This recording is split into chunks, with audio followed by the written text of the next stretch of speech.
भगवान के तीन स्वरूप हैं। आपने सुना होगा, हम सब लोग कहते रहते हैं, सच्चिदानंद सच्चिदानंद सच्चिदानंद। सत घन चित घन आनंद घन। परमात्मा का स्वरूप कैसा है, ये इस श्लोक के माध्यम से श्री वेदव्यास भगवान जी ने बताया। सच्चिदानंद रूपाय सत स्वरूप। सत माने शाश्वत, सत माने पुरातन, सत माने सनातन, सत माने सत्य। ईश्वर का स्वरूप कैसा है, जिसमें कभी बदलाव न हो, जो बदलने वाला नहीं हो, ऐसे श्री परमात्मा का स्वरूप। इसलिए परमात्मा क्या है, सत स्वरूप है, अविनाशी है। दूसरा चित स्वरूप। चित माने प्रकाश, चैतन्य। परमात्मा चेतन शक्ति है। हम सबके अंदर बैठ करके जो चेतना शक्ति का संचार होता है, वो परमात्मा श्री चैतन्य स्वरूप की कृपा से होता है। तो परमात्मा सत स्वरूप है, कोई बदलाव नहीं होता।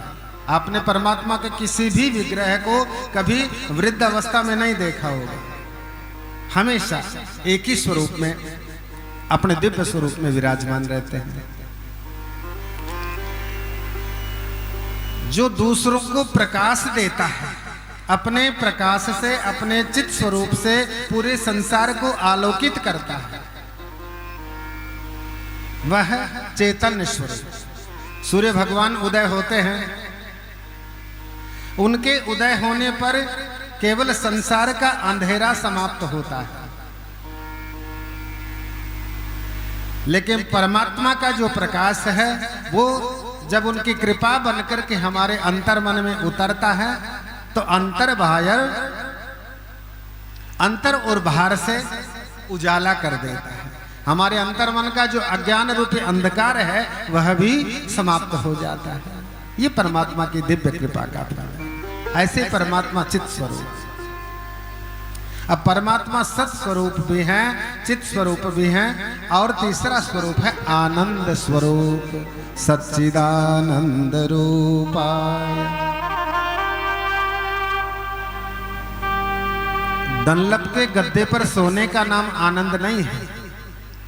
ऐसी कमरे में बैठ करके हम ये कहें कि अब आनंद आ गया, वो आनंद नहीं है। आनंद तो स्वयं श्री कृष्ण है। आनंद स्वयं श्री राघवेंद्र है।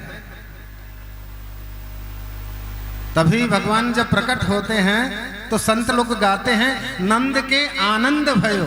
नंद के कृष्ण भयो नहीं, नंद के आनंद भयो, जय कन्हैया लाल की। तो परमात्मा आनंद स्वरूप है।